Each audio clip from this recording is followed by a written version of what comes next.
سيدنا النبي عليه الصلاة والسلام يقول: إذا أحب الله أهل بيت أدخل عليهم الرفق. شايفين الحنية في التعامل. وقال عليه الصلاة والسلام: شر الناس الضيق على أهله. فقلنا: من الضيق على أهلي يا رسول الله؟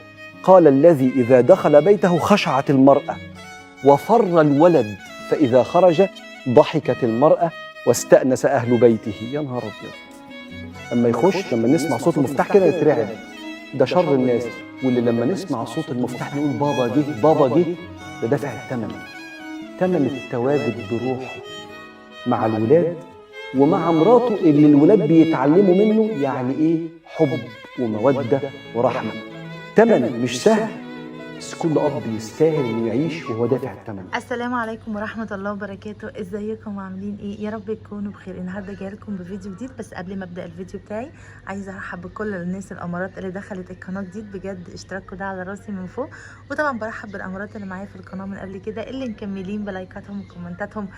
بجد ربنا يخليكم ليا يا رب ويديمكم في حياتي العمر كله، اللهم امين. يلا بقى نقول بسم الله واوريكم المنظر اللي عندي عامل ازاي. بصوا، هي البلكونه مش متبهدله، لا هي متدمره حرفيا. فبصراحه انا اهملتها كتير جدا. فالنهارده بقى يجي الوقت ان انا ايه، يعني امسكها كده اخليها يعني فله فله بجد. يلا بقى نقول بسم الله ونبدا الفيديو بتاعنا. تعالوا بس اوريكم يا بنات المعاناه، تعالوا اوريكم. انتوا هتشوفوا بعينيكم والله. بصوا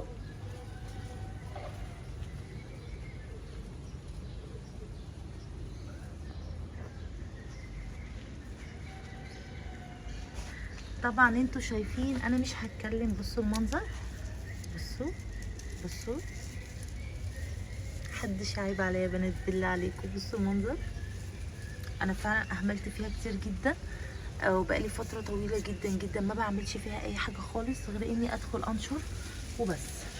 بصوا برضو عندي هنا الحمام برضو لسه موجود يا بنات. بصوا بيبهدل لي الدنيا خالص. فانا شايفه انه كبر، ده بقاله فتره طويله جدا في العش بتاعه، بس هو شكله بقى يعني ايه، ادمن خلاص. ده بقى بيته وبقى المقر اللي هو عايش فيه.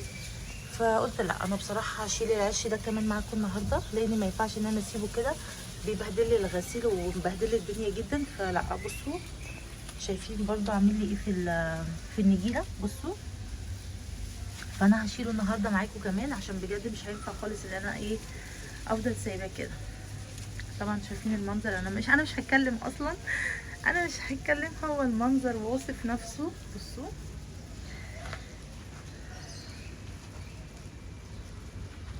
بصوا يا بنات، بجد بجد بجد اهملت فيها وزعلانه جدا من نفسي والله، عشان انا وصلت البلكونه للمرحله ديت. بصوا المرحله اللي كل حاجه فيها متدمره. شايفين؟ بصوا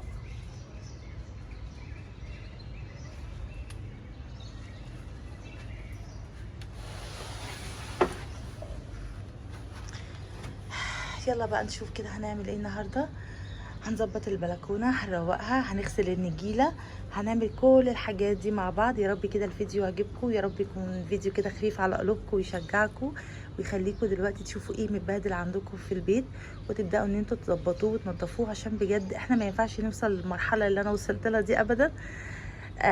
بصوا انا بصراحه كنت كسلانه وتعبانه ومش قادره اقوم اعمل اي حاجه خالص، بس قلت لا، انا بقالي فتره ما بنزلش حاجه، فانتوا وحشتوني جدا جدا، وعشان كده انا زي ما بقول لكم انا بتشجع بيكم، فعشان كده نازله لكم بالفيديو القمر ده. عايزه بقى لايكات كتير جدا جدا على الفيديو ده عشان تشجعوني ان شاء الله الفتره الجايه. حابه ان انا اعمل تنظيفات العيد، وكمان عايزه ابداها بدري معاكم ان شاء الله يا بنات. فدوري كده ان انا اتشجع بيكم وابدا تنظيفات العيد. يلا بقى نقول بسم الله ونبدا الفيديو بتاعنا بقى، هنشوف هنعمل فيه ايه. بصوا بقى هنا كده كنت خلاص ثبت الكاميرا، وقلت بصراحه احط لكم الصوت على الفيديو كده، يعني امنتجه، عشان خاطر مش هينفع ان انا بقى ايه، يعني انتوا سامعين بقى الزيطه والدوشه اللي حواليا وكده. فقلت لا، هدي كده الصوت وابدا ان انا اتكلم على الفيديو عادي خالص زي ما احنا متعودين. اول حاجه بدات اعملها كده، دخلت على النجيله، وعايزه اقول لكم ان كانت مليانه كميه اتربه بجد بجد، يعني كتير جدا جدا، طبعا بسبب العفره اللي جت والعاصفه والحاجات دي كلها. وطبعا بشكر المتابعين الامارات اللي حذروني وقالوا لي يا هبه بلاش تعملي دلوقتي النجيله عشان العفره والكلام ده كله، ومنهم طبعا علا القمر. فبجد متشكره جدا جدا.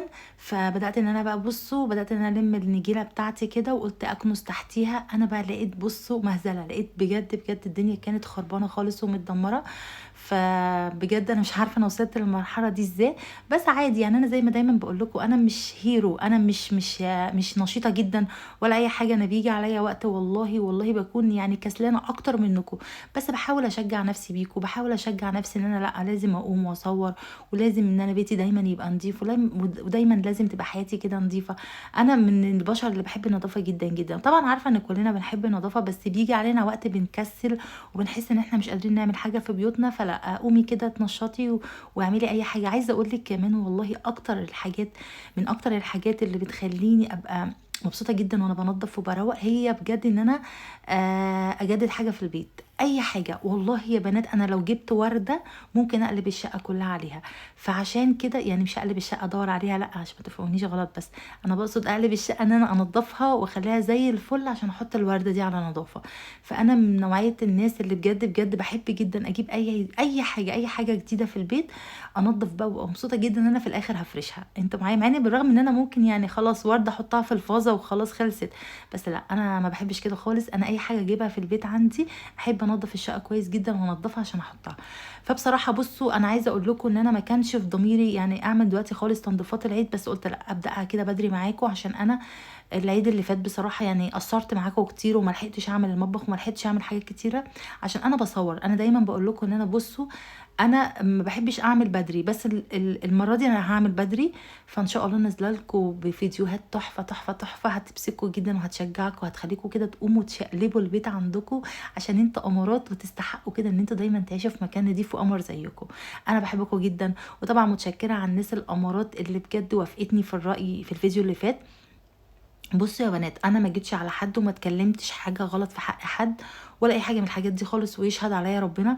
بس انا صعب عليا ان لما اتابع حد واحبه جدا جدا واثق فيه واحس ان هو زيه زي اي حد. فبجد والله العظيم انا لولا بس ان في قناه واحده هي اللي خذلتني. بصوا انا كل القنوات انا مش متابعه، يعني كل القنوات اللي متابعاهم حلوين وكل حاجه، بس القناه دي كانت ليها معزة خاصة، يعني حاجة كده دخلت القلب معايا على طول. فلقيت ان لا مفيش الكلام ده خالص، لا مفيش. اوعي تثقي في حد، اوعي تأمني حد، واوعي لا. بصي انا ما تثقيش فيا، انا هو ما تثقيش فيا. مفيش حد في الزمن ده يثق في حد، مفيش حد اصلا مضمون في الزمن ده. انا بقول لكم كل اللي في قلبي. وطبعا متشكره جدا على الكومنتات، الناس القمر اللي قالت لي هبه احنا بنحبك يا هبه، احنا بنثق فيك يا هبه، احنا انت غير يعني ناس كتير شفناهم وتابعناهم بجد والله العظيم. كل كلمه بتوصل لي وكل كومنت بيجي لي بجد بجد بيسعدني جدا وبتحط جوه في قلبي كده، بيدخل في قلبي كده يربع. وبجد متشكره جدا جدا الناس دي، يعني بجد بجد كلامهم ده على راسي من فوق، وكل حاجه بيعملوها عشاني بجد ربنا يخليهم ليا يا رب. انتوا امارات، انا بحبكم جدا جدا.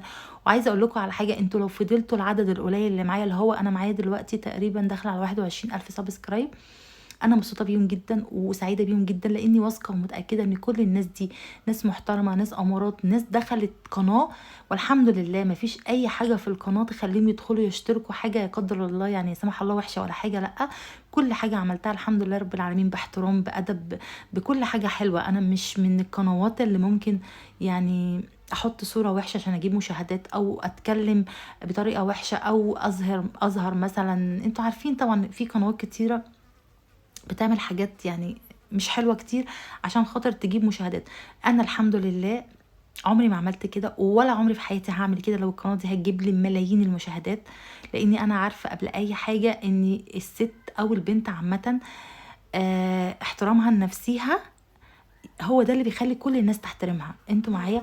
وعايزه اقول لكم على حاجه كمان، انا الحمد لله رب العالمين من نوعيه يعني الناس اللي بصوا انا بخاف ربنا قبل اي حاجه، يعني انا بعرف ربنا وبخافه. في ناس كتيره لا يا ستي اعملي اي حاجه عشان المشاهدات، لا ربنا شايف وعارف. بقى يا بنات هنا كنت خلاص كده شلت النجيله زي ما انتوا شايفين، حطيتها على سور البلكونه اهي تمام، وكنست كل الارض كده، وطبعا شلت العش بتاع العصافير لاني خلاص بجد بجد بيتعب جدا. انتوا طبعا شايفين المنظر، بصوا بجد انا والله العظيم انا سبتهم يعني بما فيه الكفايه، بس هما بصوا الحيطه وطبعا كل ده بيجي على الغسيل اهو، المنشر اهو، فبيجي على الغسيل، فكان صعب جدا يعني بصراحه. انا باخد الغسيل والله باخده واغسله تاني، فلا خلاص كده كفايه عليهم قوي، انا شلته خلاص.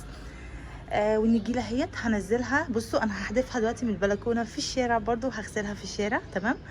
هو شارع يعني بص مفيش حد اصلا، احنا عندنا هنا الشارع هادي جدا جدا ومفيش اي حد فيه، فانا هنزلها وهغسلها في الشارع عادي. وهاخد الزرع كمان اهو، بصوا مش نضيف خالص، هبتدي ان انا ايه برضو، بصوا هبتدي ان انا افكه ثانيه واحده بس عشان النجيله ما تقعش على الشجر تحت، لو وقعت على الشجر تحت مش هعرف اجيبها. بصوا اهو، وده الزرع اهو، هبتدي ان انا افكه معاكم برضو كده. هاخده طبعا ده في الحمام عشان اغسله اهو في البانيو كده على طول، خليه هنا دلوقتي كده على الارض طبعا هيتغسل. وهاخد كمان الناحيه التانيه برضو، بصوا اهو، هاخد برضو ديت هغسلها برضو اهو. وهرمي برضو النجيله دي في الشارع هنا عشان هتتغسل بس كده. وهشوف بقى هعمل ايه دلوقتي معاكم.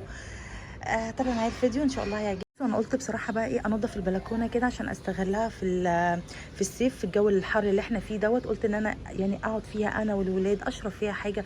بيجي عليا كده بالليل مثلا الساعه 7 كده، بتحسي ان الجو محتاج ان انت تقعدي كده في شويه هوا، تشربي حاجه، تتفرجي على حاجه.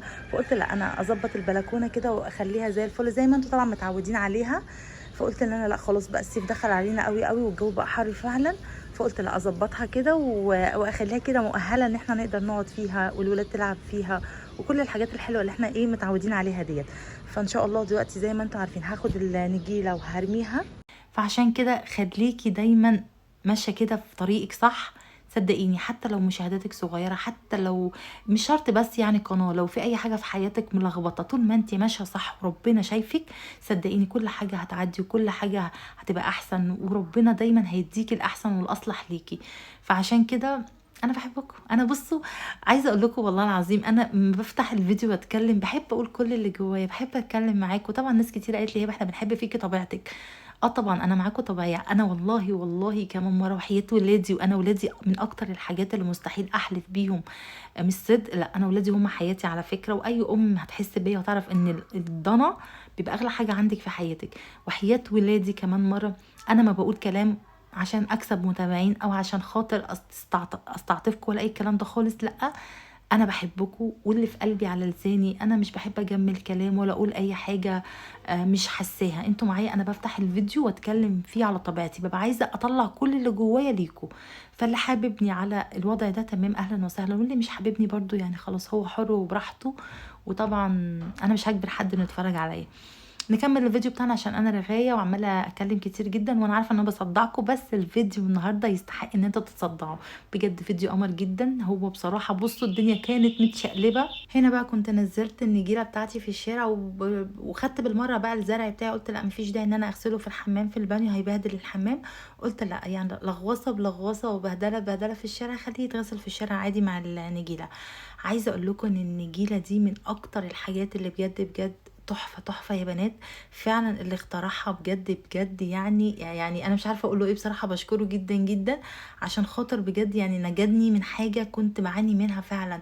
هي التراب اللي كان بيملى البلكونه بجد يا بنات، كان يوميا والله يعني بكنس البلكونه بالمرتين والثلاثه في اليوم، وبرده كانت دايما بتبقى متربه يعني. فبصراحه النجيله رحمتني من الموضوع ده تماما. بصوا بقى جيت هنا زي ما قلت لكم كده وغسلت الزرع بتاعي وغسلت النجيله كويس جدا، وبعد كده نشرتها في الجنينه عادي خالص، حطيتها كده على الترابيزه يعني لحد تاني يوم. بصوا بقى عايزه اقول لكم دوت كل اللي انتوا شفتوه ده كان يوم انتوا معايا. طبعا انا ما كانش ينفع يعني امسح البلكونه بقى واعملها الا لما كانت النجيله بتاعتي تنشف عشان افرشها، عشان خاطر انا من الحاجات اللي بجد بتضايقني جدا لما اكنس او امسح مكان وما احطش مكانه اي حاجه، يعني ما افرش مكانه. لا انا معنى ان انا انضف وامسح لازم افرش. في ناس كتير بتشيل السجاد في الصيف، لا انا ما اعرفش خالص الموضوع ده. طول ما انا شايله السجاد يعني بحس ان الدنيا عندي متبهدله ومش بتنضف. فعشان كده ما كانش ينفع ان انا انضف البلكونه وامسحها الا لما النجيله بتاعتي كانت ايه تنشف. هنا كان تاني يوم خلاص كانت نشفت بالفعل. نزلت بقى عشان اجيبها وطلعت بقى عشان ايه انضف معاكم البلكونه. بصوا اول حاجه بدات اعملها كده، جبت طبق وحطيت فيه شويه كلوريكس الوان وجبت المقشه بتاعتي، وسيبوني بقى سيبوني عشان انا هنطلق دلوقتي وهنضف تنظيفات عميقه عميقه. يلا قومي بقى كده بسرعه تشهدي كده، عايزاكي تحطي لي في الكومنت ان انت قمتي ونضفتي البلكونه عندك وظبطتيها. والله يا بنات ده انسب مكان يخلينا نقعد في البلكونه، انسب وقت يخلينا نقعد في البلكونه. فعلا الجو حر جدا جدا، يعني لو عندك بلكونه خساره والله العظيم خساره، قومي كده نضفيها ورتبيها، حطي فيها زرع تفتح نفسك نضفيها. انا هو بقول لكم ان البلكونه عندي كانت متدمره زي ما انتم شفتوا كده، بس بصراحه كانت صعبانه عليا لاني انا جددتها وصرفت عليها كتير في النجيله والسيراميك اللي انا ركبته وكل الحاجات دي، فصعب ان انا اهمل فيها بصراحه. يعني انا كده كنت لا اللي انا عملته في نفسي ده لازم كنت اهتم بيها وارجعها كده، ارجع ليها الروح. بصوا يا بنات المكان اللي احنا بننضفه وبنرتبه وبنحط فيه حاجه بنحبها بنديله روح من الاخر. يعني الزرع مع النجيله مع السيراميك اللي انا عملته بجد حيا البلكونه، اداها روح حلوه جدا جدا، خلاني كده ابقى مبسوطه جدا لما بدخل انشر اقعد فيها الولاد تلعب فيها. فكل الحاجات دي خلاني احس كده ان انا عملت حاجه حلوه. انتوا معايا؟ فعشان كده بقول لك قومي كده تشطري وتنشطي كده واعملي. والله العظيم انا عشان بحبك بحب انصحك، ما انا لو ما بحبكيش ومش فارقه معايا يا ستي انا هنزل الفيديو خلاص، حابه تعملي حابه مش حابه تعملي ما تعمليش. بس لا انا بجد بتمنى من كل المتابعين الامارات اللي بيتفرجوا عليا دلوقتي ان لو عندك بلكونه كده مهمله فيها، قومي دلوقتي حالا كده، ما تستنيش. اصل انت لو استنيتي لا مش هتعملي حاجه. بس طبعا حطي اللايك والكومنت وقولي لي ان انت هتقومي تعملي. قومي كده بجد تنشطي كده، وقومي هاتي كده طبق حطي فيه شويه كلوريكس كده بالمقشه بتاعتك ودعكي السيراميك ونضفي ال السور بتاع البلكونه، ولو عندك نجيله اغسليها. كل الحاجات دي هتخلي كده الحياه ريحتها حلوه. بس كده بدأت زي ما انتوا شايفين كده. بصوا عايزه اقول لكم ان السيراميك والله رجع كده بيبرق تاني. كنت مبسوطه جدا جدا لما قعدت بقى بعد ما خلصت كده. والله يا بنات جبت كده فنجان قهوه وقعدت اشربه في البلكونه، يا كنت حاسه ان انا يعني طايره من السعاده. لاني فعلا عايزه اقول لكم ان انا من رمضان والله، بس محدش يعني يقول عليا ان انا معفنه ها. من رمضان انا ما كنستهاش، ما انا شلتش النجيله، ما نضفتهاش، ما عملتش فيها اي حاجه خالص، عشان بس حلفاني ممكن كنت بجيب فوطه كده مبلوله ولمع بيها السور، بس ما بعملش اي حاجه خالص. حتى لو لاحظتوا انا شلت الزينه بتاعت رمضان كانت كل حاجه موجوده. والله يا بنات فعلا عندي. بصوا انا لسه قايله لكم انا فعلا من نوعيه الناس اللي بكسل. انا مش هقول لكم ان انا ما بكسلش، بيجي عليا وقت بكسل وما ببقاش قادره اعمل اي حاجه خالص، بس من اكتر الحاجات اللي بتشجعني والله هو انتوا. بجد اللي بفرح جدا، وخصوصا بتشجع لما انتوا بتقولوا لي يا هبه احنا اتشجعنا وقمنا عملنا. الكلمه دي كفيله بانها تخليني اقوم بالشقه كلها واصورها وانضفها وارتبها عشان خاطر انت كمان تتنشطي زيي. بصوا هنا كنت خلصت كل حاجه، جبت كده فوطه مبلوله وبدات ان انا المع بقى كل الحاجات. ما كبتش ميه لان انا بصراحه ما عنديش اللي هو المخرج، مش عارفه اسمه ايه بصراحه، مزراب تقريبا. انا فاكراه من فيلم احمد حلمي بتاع عسل اسود، هو تقريبا اسمه مزراب حاجه زي كده. انا مش عارفه بقول اسمه صح ولا غلط عشان محدش يتريق عليا. ما عنديش المهم اللي هو المخرج ده اللي بينزل الميه، فبصراحه ما كنتش قادره ارمي ميه كتير واشيلها، فقلت لا بالنسبه للسيراميك بفوطه كده مبلوله، وبدات ان انا امسح كل الصابون اللي كان عليه. بس كده بصوا بقى، بالله عليكم عايزه كده كومنت حلو يبسطني ويفرحني ويخليني بقى اكمل لكم كل ان شاء الله تنظيفات العيد وبقيه الشقه كلها. انا مبسوطه جدا. بصوا هنا النجيله كنت بوريكم ان هي كنت لسه ما نزلتش جبتها على فكره. بصوا هنا لا ما كنتش لسه نزلت جبتها، انا كده على فكره ما جمعتش. في الاول كنت اول ما فرشتها ولسه ما جبتهاش، انتوا معايا عشان هي بس المقاطع كلها داخله في بعض. هنا بقى كنت لسه هنزل اجيب النجيله، انتوا معايا بعد ما مسحت كل البلكونه. هنا بقى كنت نزلت خلاص كانت نشفت تمام، وبدات ان انا بقى انزل اجيب. بصوا الزرع وكل حاجه كانت نشفت، يعني طبعا الشمس طبعا فظيعه فكل حاجه كانت نشفت. تاني يوم بقى نزلت اجيب النجيله وقلت بقى بعد ما مسحت ونضفت كده قلت افرشها على طول برده معاكم، عشان ما كانش ينفع بصراحه ان انا انزل لكم. بصوا الفيديو اللي انا استنيت عليه لانه اتصور مني على يومين او 3 ايام والله تقريبا. انا بصوا شلت في اول يوم شلت النجيله وكنت هغسلها بس كسلت. انا عشان هكون بس صريحه معاكم كسلت اول يوم ما غسلتهاش، بس شلتها وكنست الارض وكل حاجه.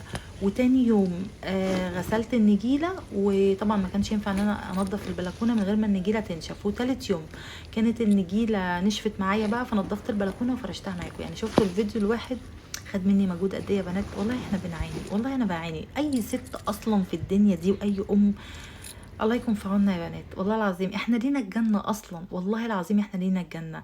يعني بصوا، بيت واكل وشرب وعيال وحياه ومذاكره. طب ايه، طب ايه، احنا هنشوف نفسنا امتى يا بنات بجد؟ يعني احنا كده هنهتم بنفسنا امتى؟ بس على فكره انا رغم كل الضغوط اللي عليا دي، لا انا ما بستناش، بيجي عليا وقت لا لازم بقى اهتم بنفسي شويه بجد. انا عايزاكي كمان انت كمان تهتمي بنفسك. مش معنى ان انت بيتك وجوزك وعيالك وبيت بقى وترويق ونظافه ان انت تهملي في نفسك. اوعي، حذاري ان انت تعملي كده. لازما تبقي على سنجة 10 ببيتك، لازما كده تكوني منورة أميرة في مملكتك، فلازما تبقي كده مهتمة بجمالك وأناقتك وشياكتك. اوعي تعملي في نفسك بجد. بصوا، الشقة حاجة ونظافتك الشخصية حاجة تاني خالص. دي حاجة ودي حاجة، بس في نفس الوقت ما ينفعش اجي على حاجة على حساب حاجة. يعني لازم تهتمي بنفسك ولازم برضو تهتمي ببيتك. انت فاهمة انا عايزة اوصلك ايه؟ عشان تفضلي دايما قمر كده في عين جوزك وولادك وعين الناس كلها. بصوا بقى النظافة، ايه رأيكم؟ بالله عليكم، بالله عليكم، انتوا شايفين النجيله نورت ازاي؟ والسيراميك، بصوا السيراميك بقى مرايه اصلا يا بنات، والله العظيم ما بقاش سيراميك عادي، ده بقى مرايه. عايزه بقى كده منك لايكات كتير كتير كتير على الفيديو دوت، كومنتات اكتر. وعايزه اخد رايكم في حاجه بقى يا بنات. انا مش عارفه انا اللي انا هعمله ده صح ولا غلط، بس انا هقوله لكم. انتوا عارفين ان انا كنت عامله قناه تانية، بس مش عشان انا بعت دي ولا حاجه، انا ما بعتش حاجه والقناه دي هتفضل معايا. بس انا حابه انزل هنا وانزل هنا. يعني انتوا معايا، انا بصراحه تعبت في قناتي كتير ومحتاجه ان انا يعني قناتي تتشاف شويه. فانا حاسه ان القناه دي مفيش نتيجه منها، انا مش عارفه بصراحه. فانا يعني بيني وبين نفسي فكرت كده وقلت لنفسي انا ممكن انزل هنا وهنا. يعني هو نفس الفيديو على فكره، انا مش هقفل دي ولا حاجه، انا هنزل برضو عليها نفس الفيديوهات اللي هتكون هنا هتكون هنا. بس يمكن واحده فيهم تطلع معايا، انا مش عارفه بصراحه. انا فكرت وبفكر معاكم بصوت عالي، فقولوا لي برضو في الكومنتات هو ينفع ان انا انزل، هو هيكون نفس الفيديو بس هنزله في قناتي دي وفي قناتي التانية. على الله على الله وعسى يعني قناه فيهم تضرب معايا وتكبر ان شاء الله. بحبكم جدا جدا، وده الفيديو بتاعي النهارده. يلا بقى انزلي كده قولي لي كومنت حلوه قمر زيك كده يشجعني ويخليني اكمل لك تنظيفات البيت عندي. بس كده يا بنات، الفيديو خلاص هيخلص. بس الكلام طبعا والله عمره ما هيخلص معاكم، لاني بجد بحب جدا جدا اتكلم معاكم وفضفض واقول اللي في قلبي واقعد ارغي ارغي ارغي لحد ما اصدعكم، وانتوا اللي تقولوا لي كفايه كلام بقى يا هبه. بجد انا بحبكم جدا وبعتبركم اخواتي والله العظيم. ربنا يخليكم ليا يا رب. وبجد متشكره جدا جدا على كل الكومنتات القمر اللي بتجيلي، على كل الناس اللي بتشجعني وبتدعمني، على كل حد بيديني لايك، على كل حد بيقول لي استمري. انتوا امارات، انتوا عوض ربنا ليا عن اي حاجه شفتها وحشه في حياتي. بحبكم جدا جدا، وربنا يخليكم ليا يا رب ويديمكم في حياتي. والسلام عليكم ورحمه الله وبركاته.